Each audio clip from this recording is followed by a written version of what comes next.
I know what to do, but I'm just not doing it. This is such a classic phrase used in the weight loss world, and I totally understand it. It can be so frustrating sometimes. I had a decade of that. I was really trying to lose weight in different ways. There's lots of confusing information out there. There can be this go hard or go home mentality, super low calorie, and our body's just not designed to do that. So I think setting people up correctly is really, really important. But also, not in just setting people up correctly, but allowing people to understand how to set themselves up correctly. And what I mean by that are, there are many things we do on a day-to-day basis that set us up for the fall. So for example, in the weight loss world, when people are within their environment at home, have an availability to multiple snacks and things like that. And the supermarkets are designed for this. They're designed for you to buy two, get the third free. That's a lot of food, that's a lot of calories. Suddenly these are sitting in our shelves. It makes financial sense at the time. And maybe in that moment in the supermarket, you're thinking, okay, cool, well, I need that. That will separate me out for a week or so. How many people have thought like that?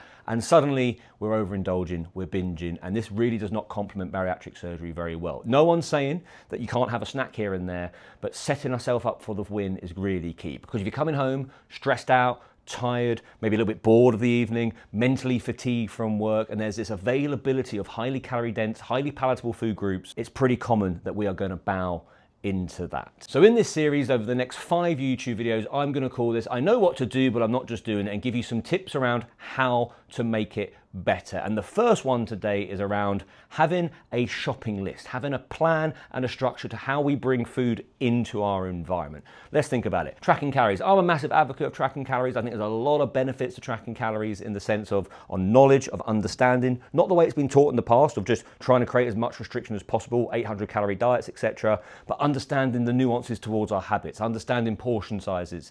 And this can be really helpful. But if we don't want to track calories, how do we create an environment where we can win? It probably lives in, okay, if we're not going to necessarily count what we're having, we're going to see what's coming in. And the shopping list is the key feature here. Making sure we've got a plan around our shop. So maybe doing it on a certain day of the week, making it an occasion, giving yourself a bit of time to explore the shelf, finding out what's out there. What does protein look like during the week? What does fiber look like during the week? If we've got 7 days in the week, how are we going to optimize 3 meals per day to last throughout the week? If we're running short and we're going into the weekend, is it potential that we're going to fall into a bit of a trap of nipping to the shop and getting quick, easy things? Nipping back into the petrol station on the way back, where you can't get healthy food groups that are going to fill you up in meals. It's going to be a bit more grab and go. And that's going to be problematic towards your goals long term. Again, there is moderation to this stuff. I'm not saying you can't do that every now and again, but when we become reactive to the week, when we become reactive to our diet, that's usually where problems occur. If we continue to be proactive, that's where good things happen. This is not a case of restriction, this is a case of progression, and it lives in that shopping list. And a few tips are, go on the same time each week, or indeed do it online. Make it a priority of the week. Don't just do it when you run out, because there's going to be times where you can't fill that gap, and there's going to be evenings and weekends, and in this all or nothing world that is weight loss, that's going to be problematic. I would really encourage people to have a conversation with loved ones. If they've got someone in the household who likes to have lots of treats, and then maybe we have a conversation about, can you keep it in the car? Can you put it somewhere that I don't know about it? I know that might sound a bit over the top, but I do believe, and this has come from somebody who I definitely will bow into it myself sometimes, if I get in and I'm tired and I'm bored and I'm stressed or I'm watching TV and these food groups available, I know I'm vulnerable. And it's not as easy necessarily just to go, I'm done. You might do it once, you might do it twice, but I think setting yourself up, a lot of patients say to me they don't like walking in colder months. I understand that. I think we don't want to pin our success to the weather because it's not very consistent in this country. But if we know we're not necessarily going to go out and walk and go out and get stuff, let's set up so it's not in the house in the first place. It's going to make you far less likely to overindulge. It's going to make you far less likely to snack. And when that's in place, you can start to win, because I guarantee you the next day when you don't do that, you'll feel better. You've set yourself up for the win accordingly. So we are making the shop an occasion. We got to eat, we're humans, let's structure our meals accordingly. Don't have to have the same thing every single day, but let's structure our meals accordingly to make it an enjoying process throughout the week. We are setting up our environment to make sure it's there to win. We're not going to have loads of multi-packs available. It's okay to have a snack, but just don't have, has anyone ever had one biscuit and just had it like that? I haven't. I tend to always have 2 or 3, and suddenly we're going against our goal. So we're setting ourselves up for the win for our environment. Many of us go to the same food groups and pick up the same things, even post-bariatric surgery. There might be a bit of a stage in the early stages during the liquid, the pureed software. Of course, there is a restriction in place there, but as time goes on, people tend to go back into those old habits. And what I would suggest to do is not a restrictive food shop, but an exploring food shop. There's so many food groups out there. I was in the supermarket the other day and I love my oatmeal in the morning. My particular one I always get wasn't there. I looked at the Quaker Oats, not having a go at Quaker Oats, they're fine, but I looked at the cheaper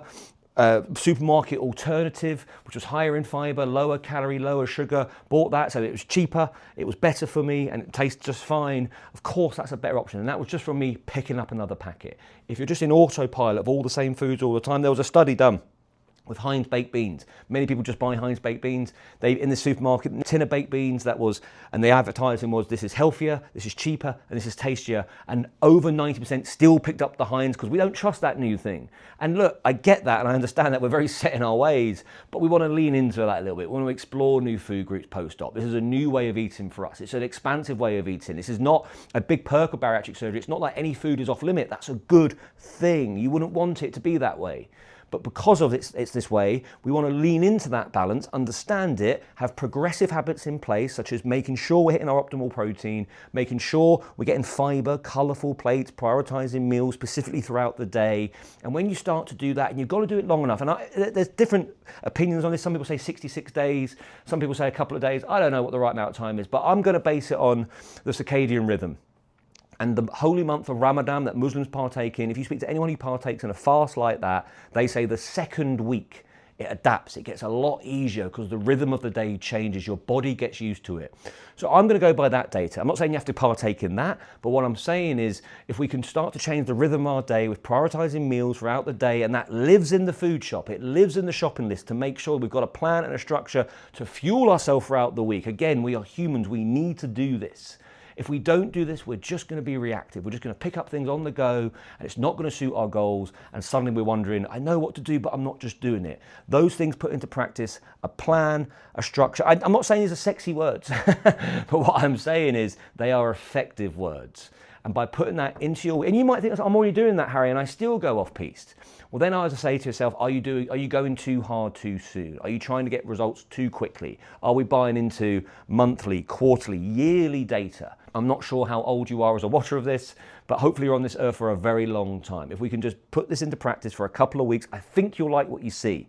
I think then, from that point, you'd rather just do it. And then we're open-minded to, because we're energized, we're feeling better while we're doing it, that you're more likely to look at it monthly and quarterly because you're growing as time goes on. You can see great change. The art of this process, post-bariatric surgery, is not to feel de-energized and lose weight as quickly as possible. It is to get aggressive weight loss, a shock weight loss that is going to allow you to move more, to hopefully have more confidence to do new things, but to explore new diet, to work with this tool effectively. And when it's like that, you feel more energized. And then it doesn't matter about the race to the finish line. It's about being consistent, feeling good, getting that weight loss down. And from that point, it becomes a very special process indeed. As I say, this is episode 1 of I know what to do, I'm just not doing it. There's going to be 4 more episodes incoming, so hit the subscribe button below and I'll be with you next Friday. All the best from me. I'll see you soon.